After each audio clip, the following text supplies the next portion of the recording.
Muy buenas tardes, bienvenido a nuestra edición estelar de Extra Noticias.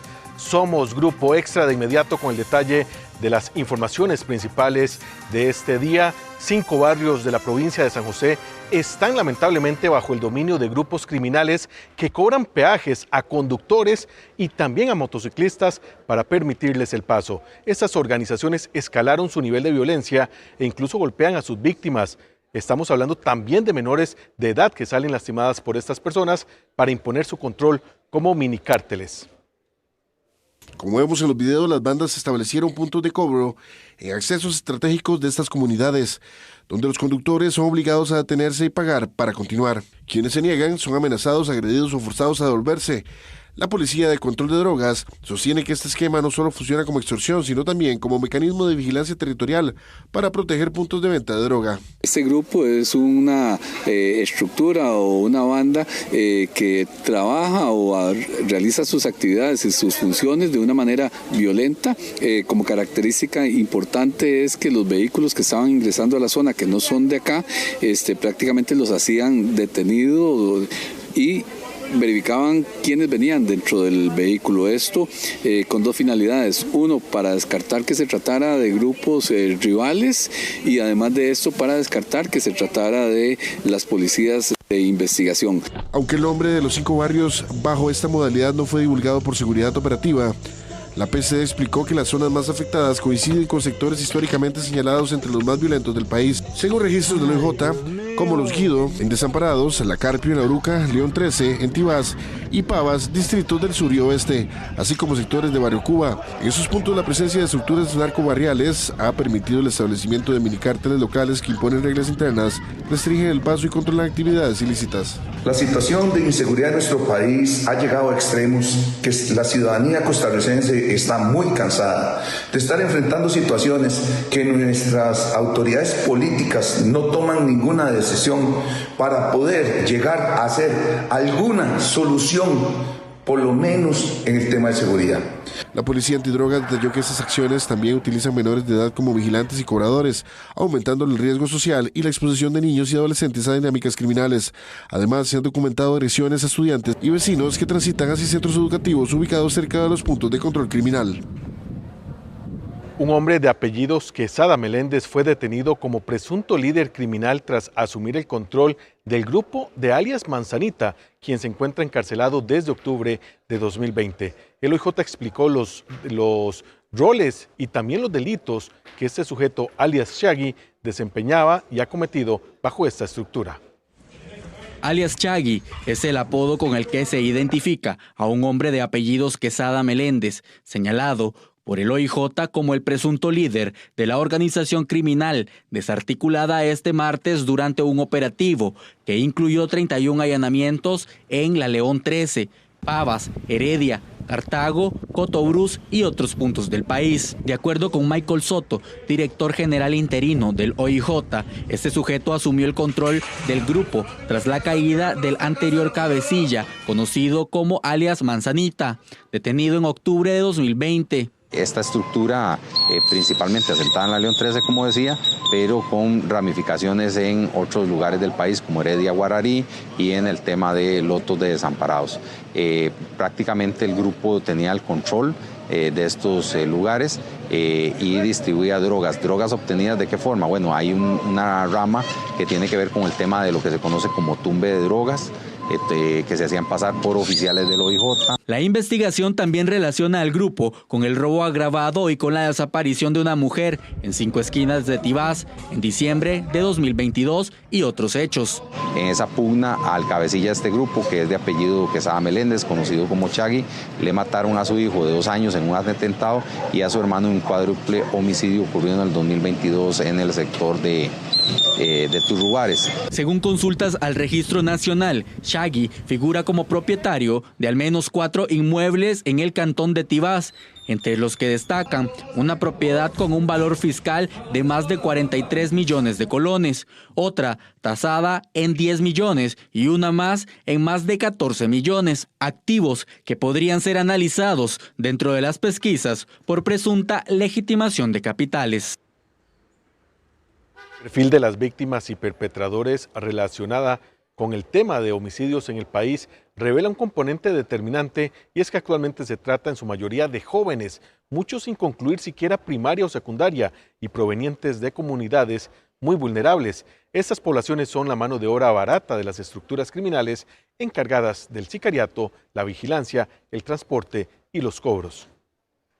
El aumento sostenido de los homicidios registrados en los últimos años en el país responde a una combinación de elementos estructurales, sociales y criminales que han transformado el panorama de seguridad nacional, según Karen Jiménez, presidenta del Colegio de Profesionales en Criminología. El índice de crimen organizado se evidencia que Costa Rica ha venido atravesando un proceso de evolución del crimen organizado, siendo que dejamos de ser un puente de tránsito para el tráfico de drogas a convertirnos un centro de operaciones, un centro de bodegaje y además donde se ha abierto un mercado de consumo a lo interno del país.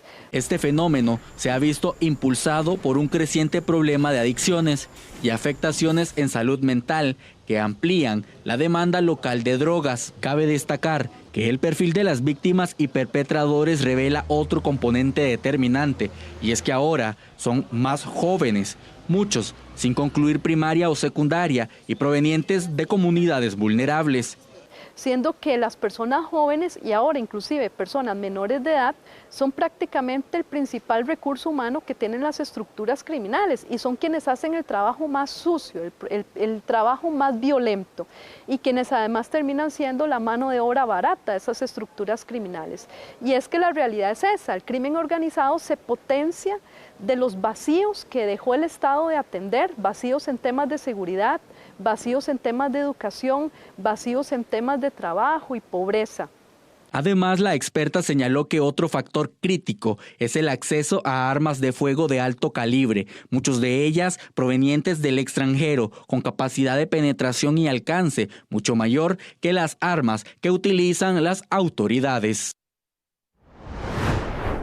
El gobierno de los Estados Unidos, mediante su embajada en nuestro país, emitió una alerta de seguridad dirigida a sus ciudadanos y en general a cualquier persona extranjera que visite o resida en Costa Rica.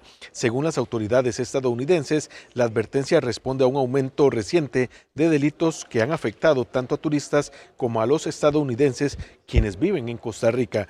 De acuerdo con el comunicado, las bandas criminales ya atacaron negocios y viviendas pertenecientes a extranjeros, esto mediante robos, allanamientos y hasta casos de extorsión.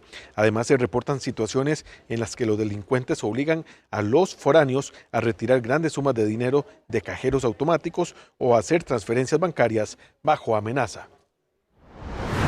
Se podrían analizar varios aspectos importantes. El primero es que se pone en duda la efectividad de la policía o las autoridades nacionales en cuanto al abordaje que le están dando a la problemática del crimen organizado. Si bien es cierto, los esfuerzos que hacen las fuerzas policiales pues son loables y son más que evidentes, pues pareciera que están quedando cortos. Y precisamente esa reciente alerta de seguridad emitida por la Embajada de Estados Unidos generó una fuerte reacción entre cámaras empresariales de turismo y comercio en nuestro país. Estas agrupaciones están inquietas por el impacto que esta advertencia podría tener en la imagen del país y en la temporada alta turística a punto de iniciar. La Cámara Nacional de Turismo, Canatur, calificó la notificación como un llamado de atención serio que debe ser atendido con urgencia por las autoridades. En eso tenemos que trabajar, hay factores estructurales que Canatur ha venido planteando, como la pérdida de competitividad, el costo, el tipo de cambio, la calidad de la infraestructura, el impacto que está teniendo la seguridad, todos esos temas. El gremio señaló que los delitos mencionados por la embajada, incluyendo robos violentos en Airbnbs, ataques a viviendas de extranjeros y extorsiones mediante retiros forzados de dinero, ya habían sido advertidos previamente por empresarios del sector, específicamente en destinos costeros y zonas de alta visitación. Esta alerta que ahora gira el gobierno estadounidense respecto a la criminalidad de Costa Rica es, reitero, el reflejo de lo que estamos viviendo. Nos toma en cierta parte por sorpresa por el tipo de delincuencia que se hace referencia, pero reitero, es parte de lo que nuestro país está viviendo. La reciente alerta de seguridad emitida por la Embajada de Estados Unidos, en la que advierte a sus ciudadanos sobre incrementos en asaltos, extorsiones, fraudes y allanamientos dirigidos específicamente contra extranjeros en Costa Rica, podría tener en la imagen del país un golpe para la próxima temporada alta. Desgraciadamente la alerta que emite la Embajada Americana, tenemos que entender que conlleva mucha responsabilidad de nuestras autoridades. Nuestro país desgraciadamente ha caído en el vicio y en la normalidad de los delitos. No solo la delincuencia extranjera, sino que la delincuencia criolla ha aumentado en forma garrafal. Lamentablemente, una vez más, la Embajada norteamericana hace la obligada prevención a sus ciudadanos acá en Costa Rica, que deben de tener cuidado y extremar medidas de seguridad para evitar ser víctimas de delitos. Las cámaras coincidieron en solicitar al Ministerio de Seguridad Pública y al OIJ un plan integral contra delitos dirigidos a turistas y residentes extranjeros. Después de más de una década de levantarse, las autoridades demolieron hoy el pueblo de Las Chorreras en la zona de Cutris de San Carlos. En total se desalojó a casi 200 personas en esta zona que es de protección bajo el resguardo del Ministerio de Ambiente. Con orden judicial en mano, personeros del SINAC, del Ministerio de Salud, de SENASA, del MAC y la cooperativa de la zona norte que brinda servicios con el resguardo de la fuerza pública, derribaron una a una las decenas de casas en la chorrera de Cutris de San Carlos, cerca de la mina ilegal Las Crucitas. En total, de acuerdo a las autoridades, se desalojó a casi 200 personas, solo 10 son ticos, el resto nicaragüenses. Las Chorreras es una zona de protección ambiental y por eso el SINAC lleva la voz cantante en el desalojo. Nos encontramos ejecutando una orden que nos dio la Fiscalía de San Carlos, que es un desalojo principalmente 73 infraestructuras que se encuentran en esta zona que han sido de construcción reciente en los últimos meses. Producto de ello, en conjunto con otras instituciones del Estado, hemos venido realizando una serie de inspecciones, reuniones y más, precisamente para resguardar lo que son estos terrenos, que además son parte de la soberanía costarricense y ha sido invadida por personas, en su mayoría no costarricenses, y además de esto se han afectado 93 hectáreas de bosque. Acá se levantó casas, templo religioso y otras edificaciones por parte de los precaristas. El MEP incluso levantó una escuela, pero por ser zona protegida se suspendió las lecciones desde hace tiempo. El pasado 18 de noviembre un grupo de avanzadas de la fuerza pública llegó al sitio. Los lugareños apresuraron el paso para desarmar el templo y desconocidos incendiaron lo que fuera la casa abandonada de la maestra designada. Como parte de la recuperación de la zona, trascendió que dejarán solo una de las estructuras para que las autoridades eviten así un nuevo asentamiento. Hoy se cumple ya un año del trágico accidente aéreo en el que 5 personas murieron en las montañas de Escazú. La investigación por este caso continúa en desarrollo.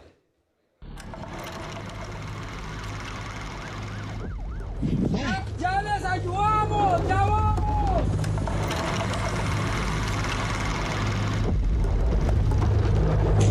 Estábamos buscando el lugar equivocado.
Sobre esta historia que por supuesto todavía recordamos y recordaremos por muchísimos años, uno de los vaquianos, quien junto a su grupo llegó hasta la avioneta siniestrada en Pico Blanco, recordó cómo fue aquel operativo y lo impresionante de encontrar el motor de esta aeronave a más de 100 metros del fuselaje.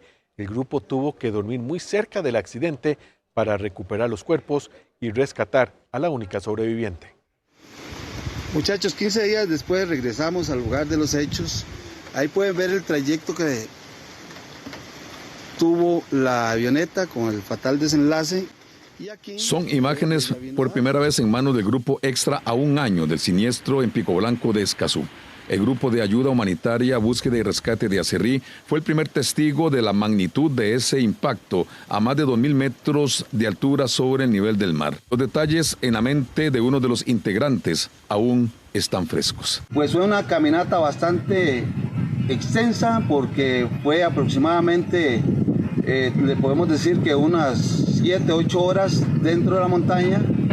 Notamos y nos dimos cuenta que las coordenadas que se habían dado habían sido diferentes al lugar donde se encontraban. Esa vez viajábamos cerca de 8 o 10 personas entre ambas brigadas.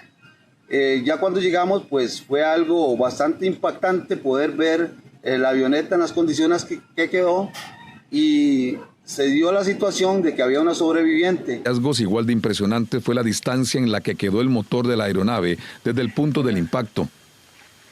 El grupo de rescatistas de Acerrí se empleó a fondo para enfrentar mal tiempo, bajas temperaturas y horas de caminata, tanto con los 5 cuerpos de las víctimas como para el rescate de Paola Amador, la única sobreviviente de este accidente aéreo.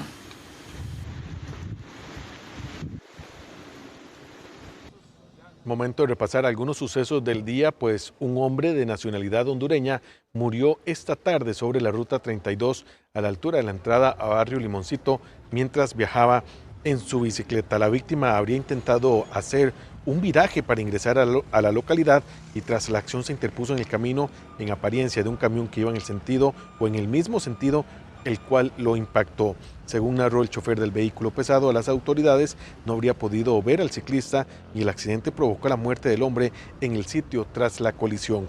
La alcoholemia que se le hizo al chofer resultó negativa. El caso se encuentra ahora en investigación por parte de las autoridades judiciales. En otra situación también lamentable, un niño de apenas 11 años resultó herido de bala en el sector de Rincón Grande de Pavas esta mañana. El organismo de investigación judicial recibió el reporte cerca de la 1 de la tarde con la información de una herida en el pecho por arma de fuego.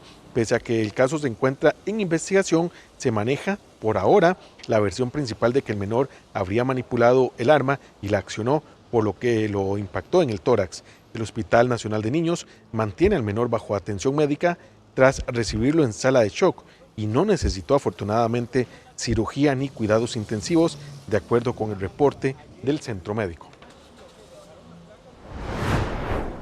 Al arribo se encuentra un menor, el cual presenta una herida de arma de fuego a nivel de su pecho anterior, el cual se aborda de forma inmediata y es trasladado a una unidad de soporte avanzado al Hospital Nacional de Niños. ¿Ustedes lo abordan en la estación de bomberos de Pavas? Correcto, se aborda en la unidad de la estación de bomberos de Pavas, correcto, y se trabaja en conjunto con ellos y nosotros colaboramos también con el traslado al centro médico. Y estas son imágenes que corresponden a una situación que atendieron los bomberos esta tarde, al final de la tarde precisamente. Una familia de Curridabat apenas si pudo sacar a tiempo algunas pertenencias y ponerse a salvo de las llamas debido al incendio que vemos en estas imágenes. En cuestión de pocos minutos, el fuego envolvió la vivienda de unos 300 metros cuadrados y que se ubica muy cerca de una fábrica de café. Preliminarmente, el cuerpo de bomberos recibió el incidente como de un incendio en una bodega de unos 1000 metros cuadrados de construcción. Pese al daño cuantioso, no se reportó afortunadamente personas afectadas. En la zona de Curridabat, específicamente en las cercanías de Café Rey, estamos atendiendo lo que es fuego en una casa de habitación. Es una casa de habitación aproximadamente 200 metros cuadrados, la cual sufre afectación total por fuego. Se logra salvar 1000 metros cuadrados de casas aledañas y de una bodega en la parte trasera. Se mueve bastante recurso de parte de bomberos, 4 unidades extintoras, una unidad cisterna, una unidad de equipos de aire, porque el incendio se da en un centro de cuadra y se nos hizo un poco complicado lograr ubicar exactamente el acceso para llegar directamente hacia la vivienda. Una vez que logramos ubicar ese acceso, ya logramos controlar el avance y empezamos a devolver sus recursos.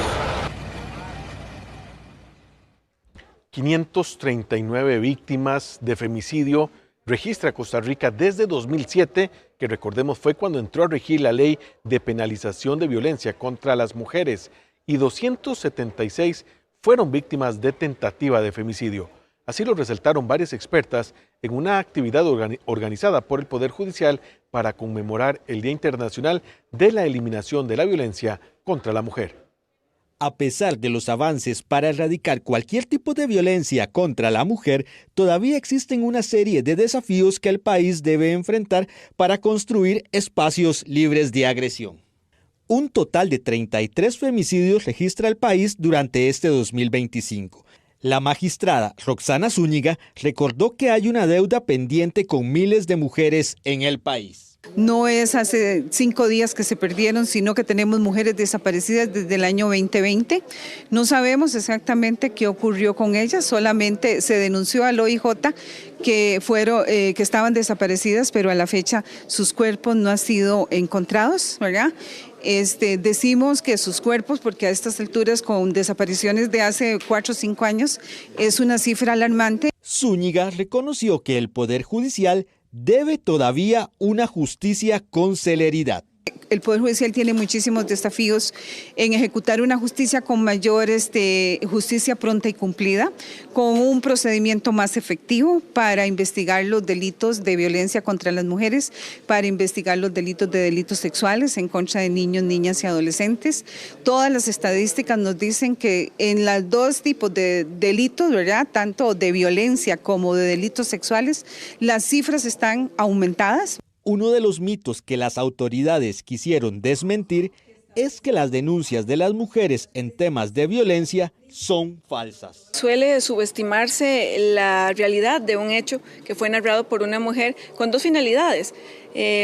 Quizá desalentar a la que ya denunció y generar un efecto negativo también en las que están viviendo violencia y no lo han denunciado. Es una situación muy crítica.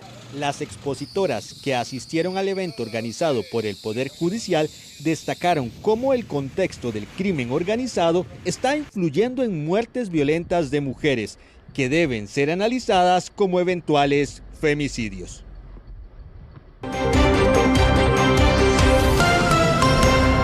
Una realidad de todos los días en nuestro país, las presas a todo momento, a cualquier hora, y ya no son novedad para ninguno de nosotros. Sin embargo, ¿sabía usted que solo el año pasado el país perdió más de 740.000 millones de colones por culpa de este congestionamiento vial? Lo vemos en la siguiente información.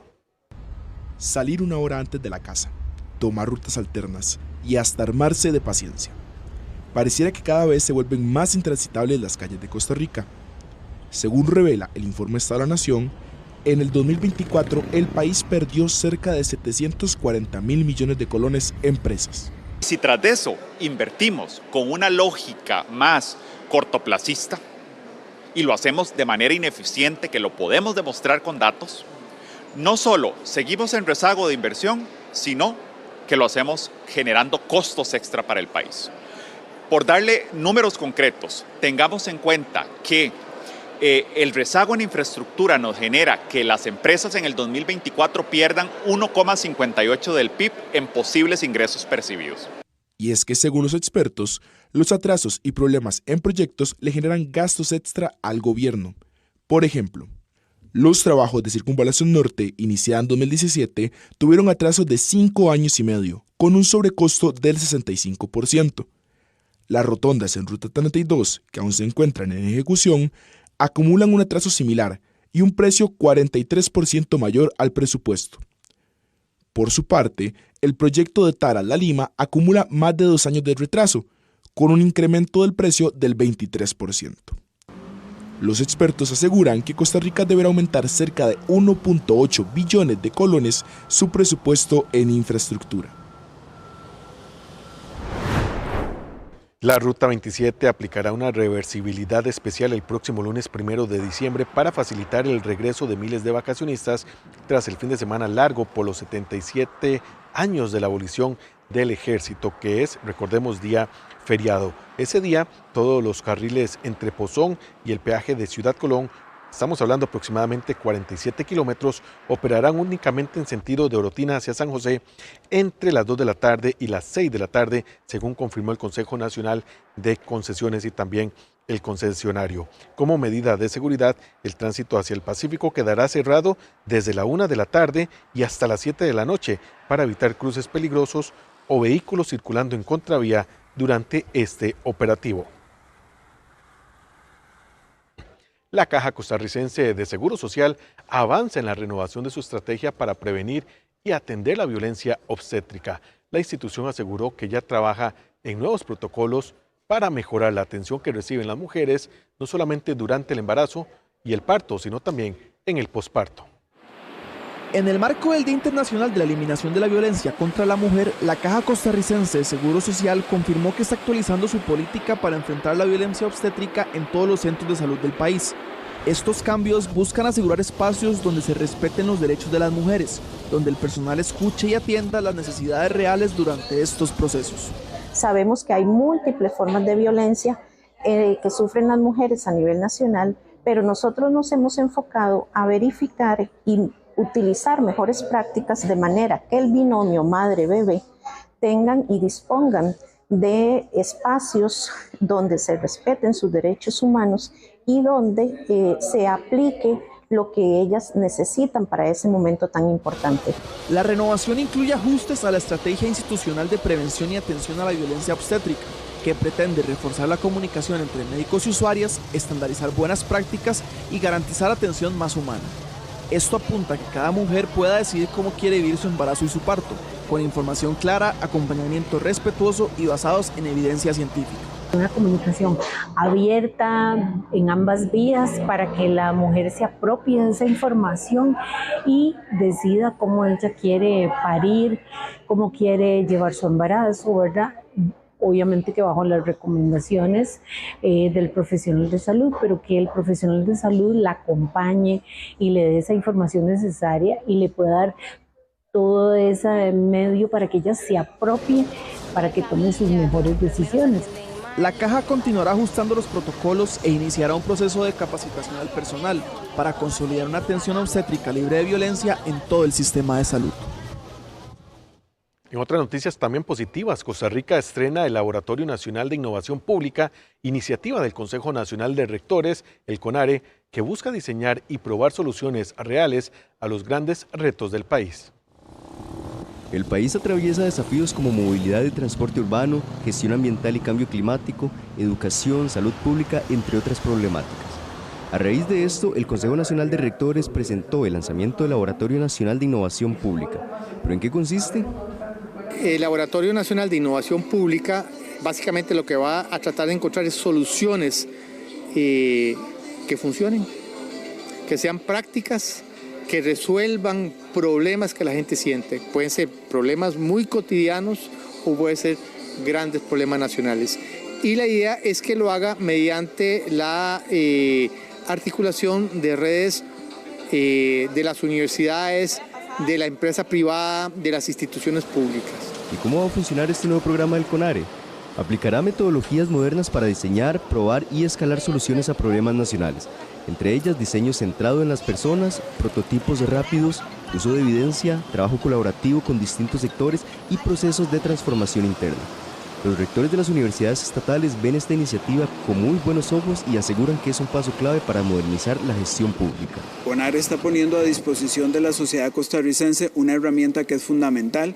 Un laboratorio de innovación pública creemos que tiene 4 beneficios fundamentales. El primero, propiciar que en las instituciones públicas del país haya una cultura de innovación, sobre todo que garantice que para poder buscar soluciones reales a los problemas que enfrentamos, necesitamos hacer estrategias distintas que nos lleven a pensar fuera de la caja. Este proyecto se realizó gracias a una alianza público-privada con la Fundación Caricaco, lo que permitirá iniciar gracias a sus aportes, así como los del CONARE y las universidades públicas.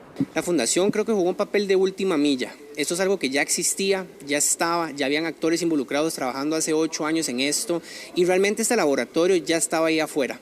Lo que faltaba era institucionalizar y hacerlo formal. Y nosotros lo que dijimos fue, bueno, ok, motivémonos y aceleremos para hacer eso una realidad. Eso implicó poner un parte de financiamiento, pero lo más importante, tomó que el CONARE dijera, quiero adoptar eso como un programa. Y eso es realmente la parte más importante de todo esto. Con este lanzamiento, los sectores aseguran beneficios con la innovación pública y el desarrollo del país. Capacidad de prueba y error que requiere flexibilidad.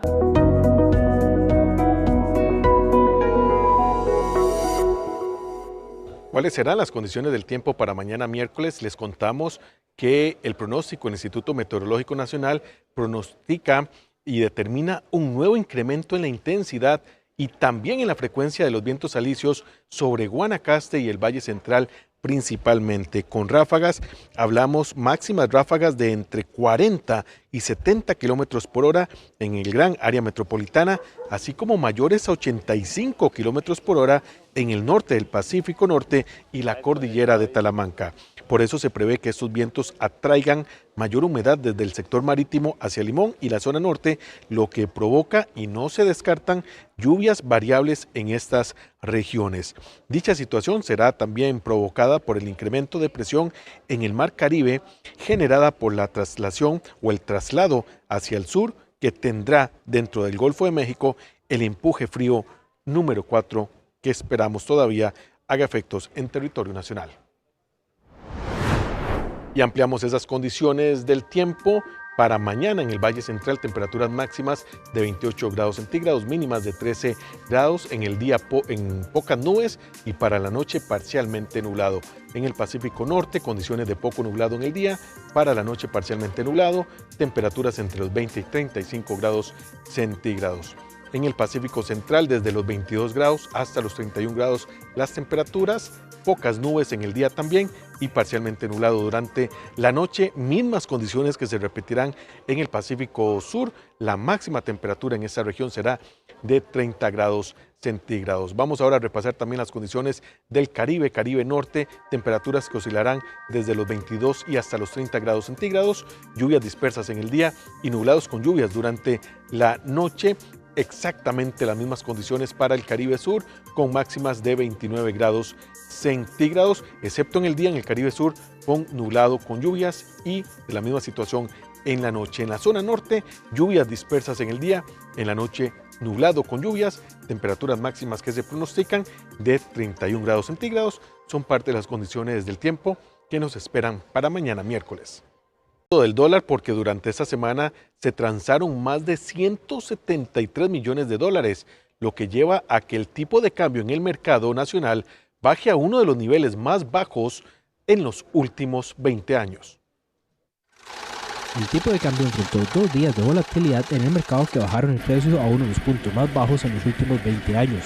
Este 25 de noviembre cerró en 495 colones, manteniendo la tendencia del día anterior. Ayer fue realmente un día atípico, la gente se prepara para el pago de aguinaldos y muy probablemente la gente adelantó la venta de los dólares porque durante toda la semana perfectamente se pueden hacer esas ventas.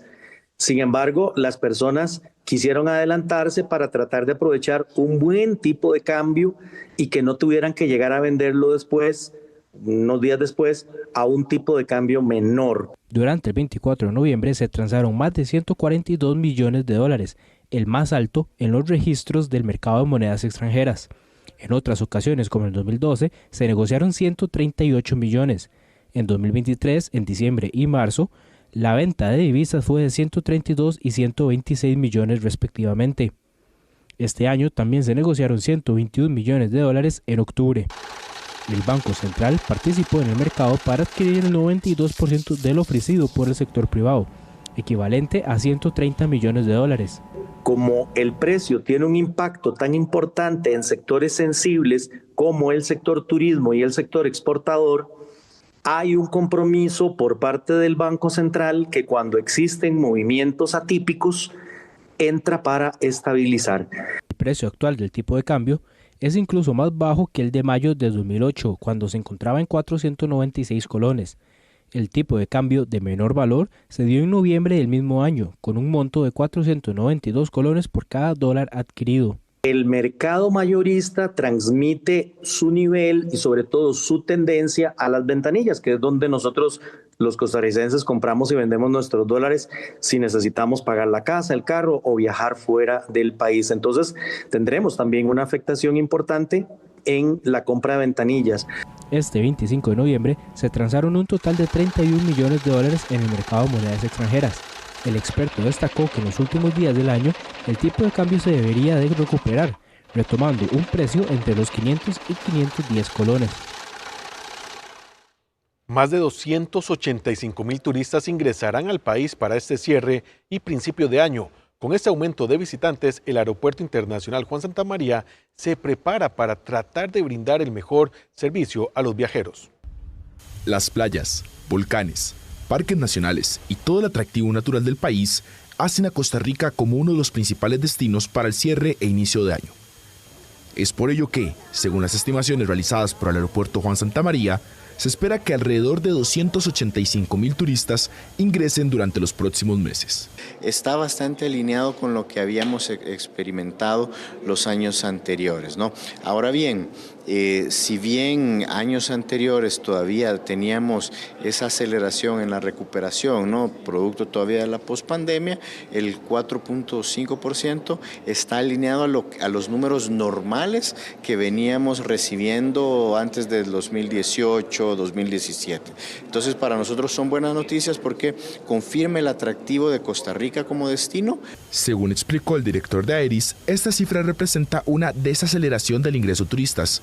Sin embargo, continúa en el aumento de extranjeros al país. Este 4.5% está bastante alineado con los crecimientos que teníamos en temporada alta antes de la pandemia y, correcto, nos pasa al mercado a una fase de estabilización, ¿verdad? Porque los mercados usualmente funcionan así por olas. Eso también es necesario porque pues la capacidad de la infraestructura, de la hotelería, del personal también tiene que crecer con el destino. Para el sector turismo, este ingreso representa un alivio para los ingresos de medianas y pequeñas empresas. Esto tras un año de baja visitación. Y estas proyecciones de incremento pues nos devuelve la esperanza, tenemos mucha ilusión de que esta temporada alta le devuelva capacidad a esos destinos turísticos que viven tanto del turismo, de volver a llenarse de turistas nacionales y extranjeros y creemos que va a ser una temporada alta importante. No nos va a resolver lo que ya se perdió, en eso tenemos que trabajar, hay factores estructurales que Canatura ha venido planteando como la pérdida de competitividad, el costo, el tipo de cambio, la calidad de la infraestructura, el impacto que está teniendo la seguridad, todos esos temas tenemos ciertamente que resolverlos. Se espera que la temporada alta inicie a partir de diciembre de este año y concluya en marzo del... Y así terminamos esta edición estelar de Extra Noticias, un poco nerviosos, acá a escasos 20 centímetros de la Copa Centroamericana de la CONCACAF, que ya los compañeros de Acción 360 van a conversar, 12 kilos y esperamos, primero que ningún manudo acá en Grupo Extra toque esta copa y segundo que por supuesto quede en las vitrinas de la Liga Deportiva